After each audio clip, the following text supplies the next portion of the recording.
اقرأ باسم ربك الذي خلق خلق الإنسان من علق اقرأ وربك الأكرم الذي علم بالقلم علم الإنسان ما لم يعلم. شرور أنفسنا وسيئات أعمالنا من يهده الله فلا مضل له ومن يضلل فلا هادي له وأشهد أن لا إله إلا الله وحده لا شريك له وأشهد أن محمدا عبده ورسوله وصفيه وخليله وأمينه على وحيه ومبلغ الناس شرعه فصلوات الله وسلامه عليه وعلى آله وصحبه أجمعين. اللهم علمنا ما ينفعنا وانفعنا بما علمتنا وأصلح لنا شأننا كله ولا تكلنا إلى أنفسنا طرفة عين. أما بعد. Ceci étant dit, mes chers frères, mes chères sœurs, avant de commencer ce cours concernant les règles du jeûne simplifié, on va répondre aux questions qui avaient été posées sur la chaîne Telegram la dernière fois. Il y avait 4 ou 5 questions. La première question était de savoir quelle était la définition religieuse du jeûne. Quelle était la définition religieuse du jeûne?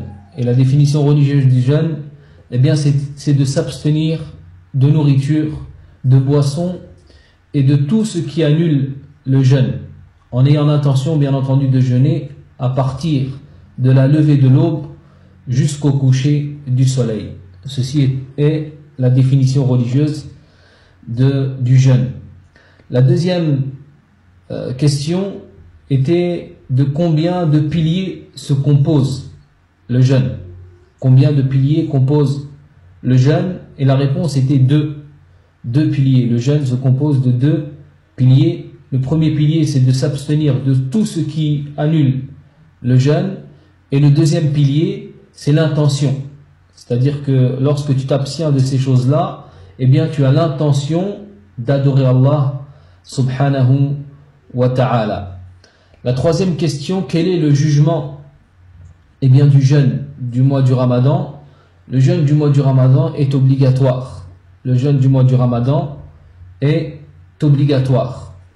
La quatrième question était de savoir eh bien, quels étaient les mérites du jeûne du mois du Ramadan.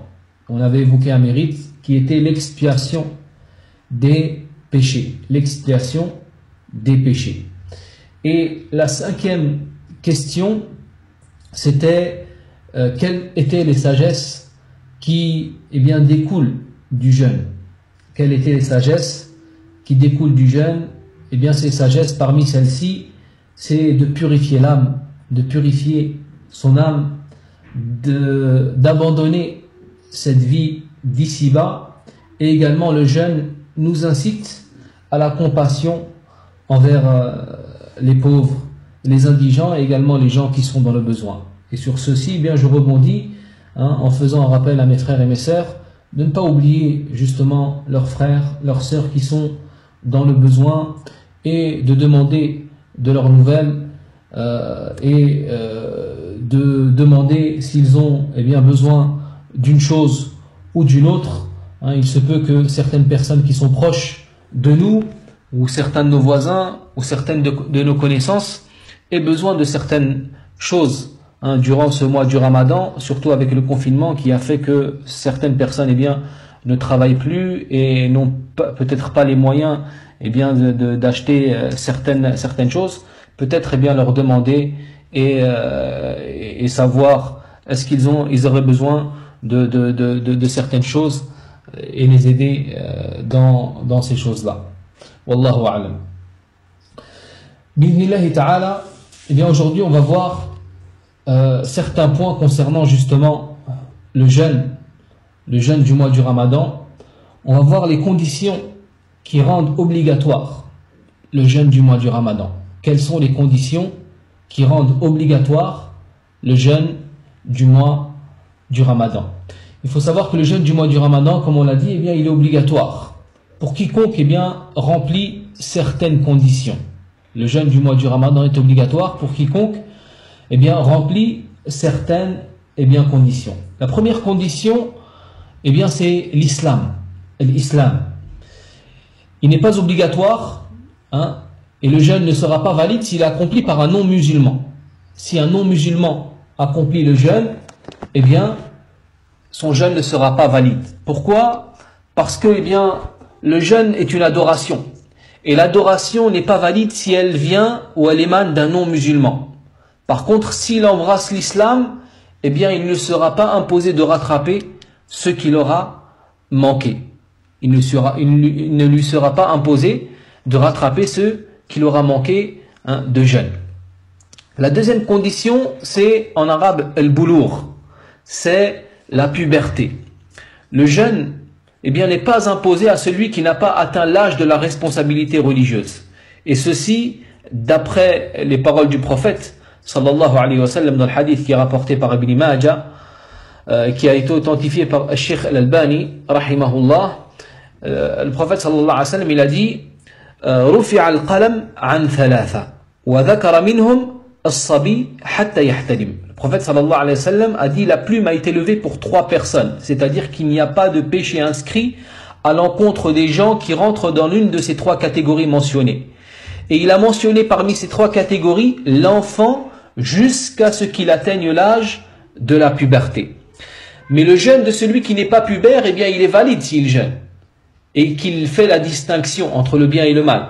Et il convient même aux tuteurs, eh bien, d'ordonner aux jeunes, hein, et aux enfants, eh bien, de jeûner afin de les habituer et de les accoutumer à cette adoration grandiose et à ce pilier de l'islam qu'est le jeûne.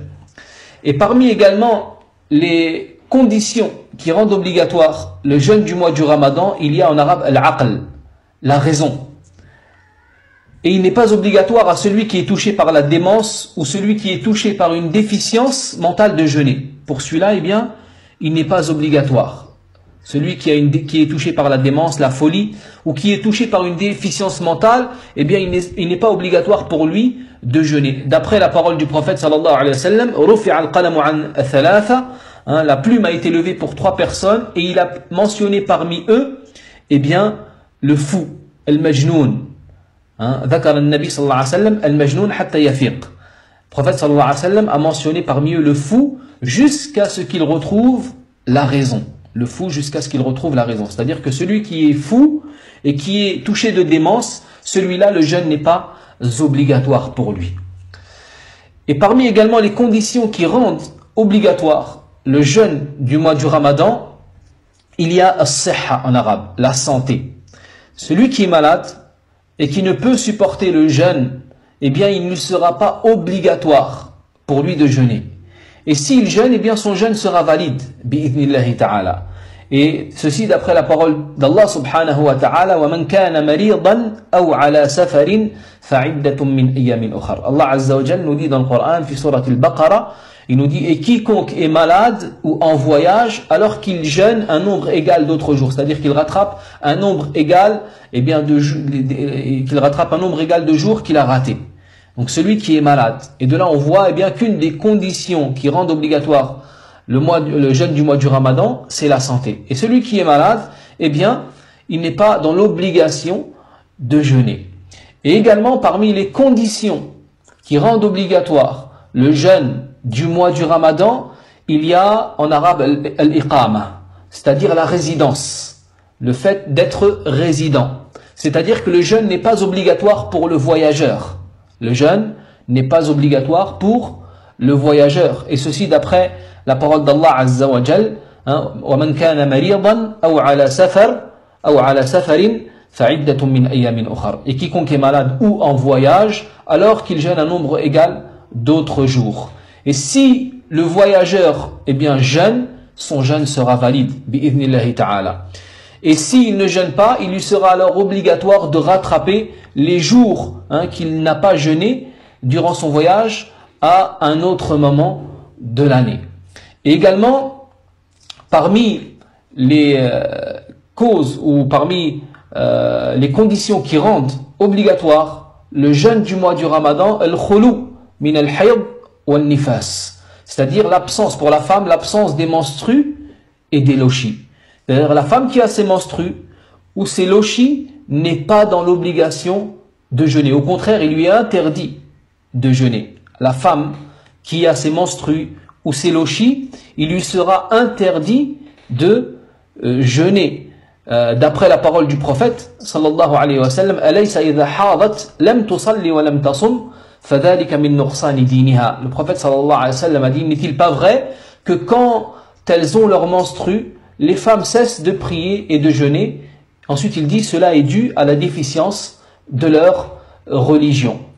Il leur sera obligatoire à toutes les deux par contre de rattraper leur jeûne. Celle qui a ses menstrues pendant une période déterminée entre 5 et 7 jours, elle devra rattraper ses 5 et 7 jours. Et celle qui a ses lochis, elle devra rattraper les jours du mois du Ramadan qu'elle a raté à cause de ses lochis. Et ceci d'après la parole de Aïcha radiyallahu anha, فكان تقول رضي الله عنها كان يصيبنا ذلك فنؤمر بقضاء الصوم ولا نؤمر بقضاء الصلاة.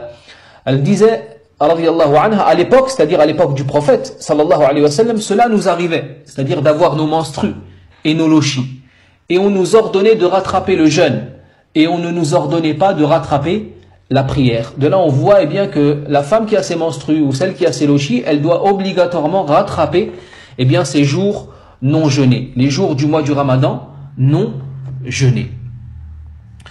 Et également on va voir un autre point. Donc de là on voit qu'il y a 6 conditions qui rendent obligatoire le jeûne du mois du Ramadan.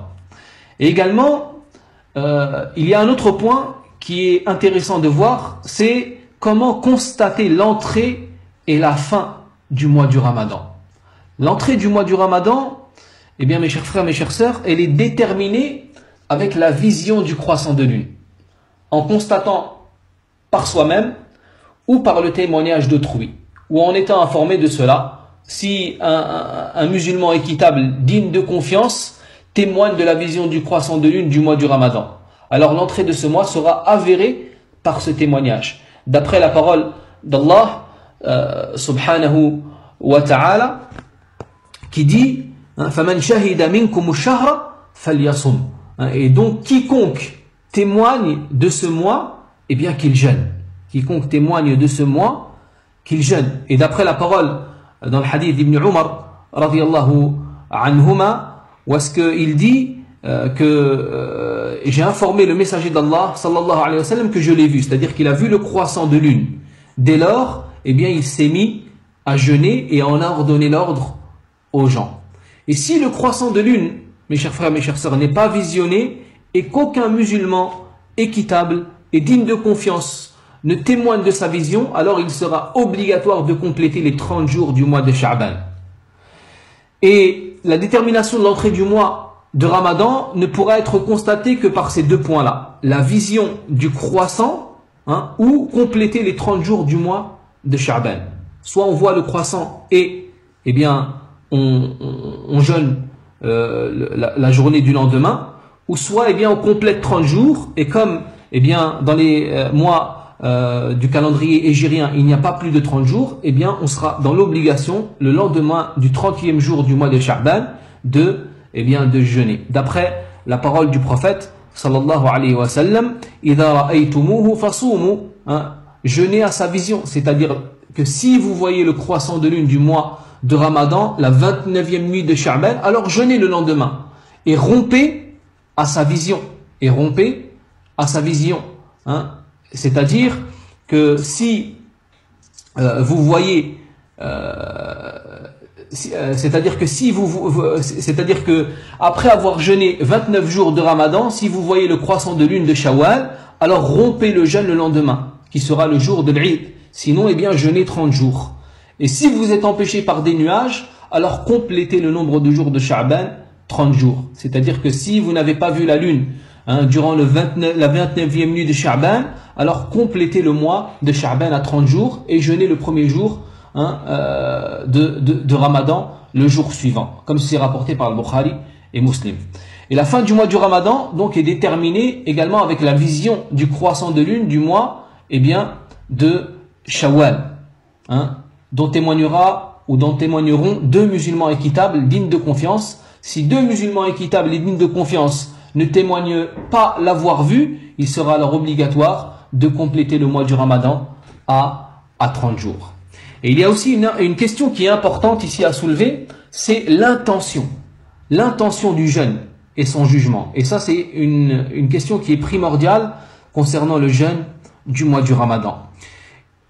Il faut savoir qu'il est obligatoire pour le jeûneur d'avoir l'intention de jeûner. Ça, c'est une obligation. Et c'est un de ces piliers, comme cela a déjà été évoqué.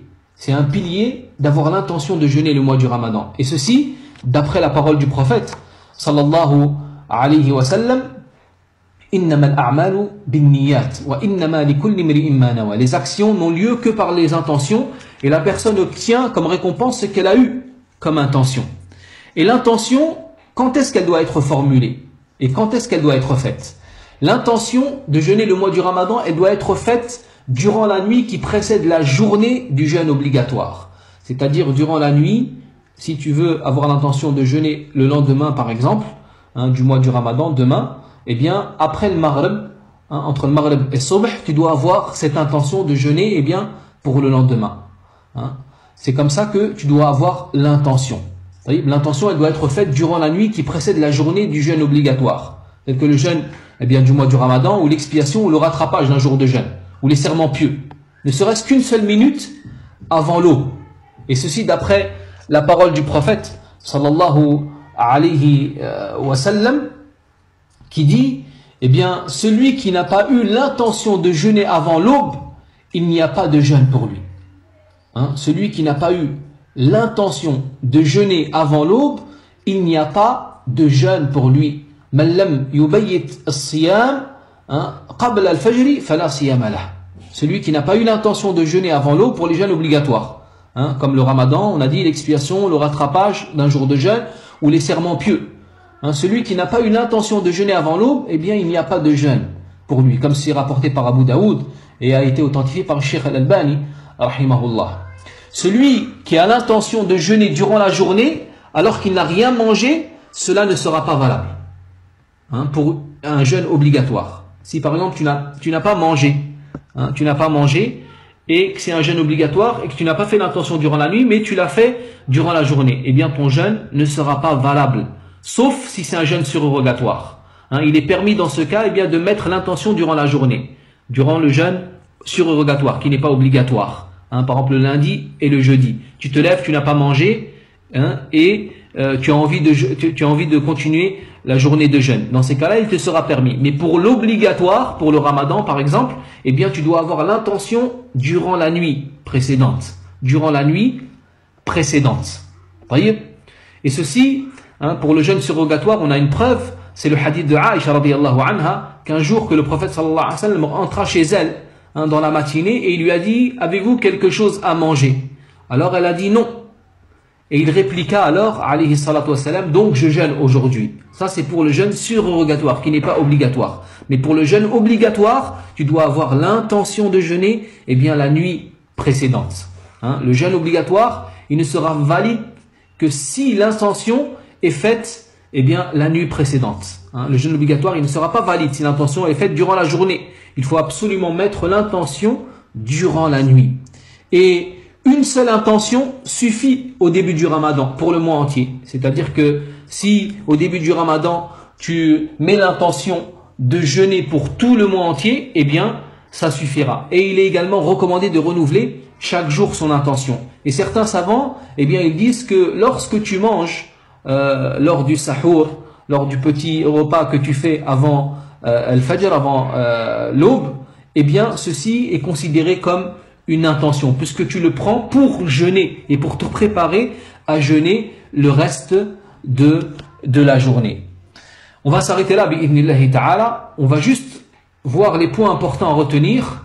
C'est les conditions qui rendent obligatoire le jeûne, qui sont au nombre de 6, qui est l'islam, la puberté, la raison, la santé, la résidence, et ne pas avoir ses menstrues et ses lochis pour la femme. Ça, c'est les conditions qui rendent obligatoire le jeûne. Et ils sont au nombre de 6. Et je les répète, l'islam, la puberté, la raison, la santé, la résidence. Et pour les femmes, ne pas avoir ses menstrues et c'est l'oshi. Et également parmi les points importants à retenir, eh bien c'est pour jeûner le mois du Ramadan, il faut constater le croissant de lune, soit de visu, soit par témoignage, de personnes qui sont fiables et dignes de confiance. Et également parmi les points importants à retenir de cette leçon, c'est quand mettre l'intention. À quel moment mettre l'intention de jeûner le mois du Ramadan? Eh bien, l'intention doit être mise la nuit qui précède la journée du jeûne et doit être renouvelée chaque nuit. Ou comme certains savants le disent, lors de la première nuit du mois du Ramadan, mettre l'intention pour tout le mois. Et il est recommandé de renouveler son intention chaque jour. هذا والله أعلم وصلى الله وسلم وبارك على نبينا محمد وعلى آله وصحبه أجمعين سبحانك اللهم وبحمدك أشهد أن لا إله إلا أنت أستغفرك وأتوب إليك اللهم صل وسلم على عبدك ورسولك محمد وعلى آله وصحبه أجمعين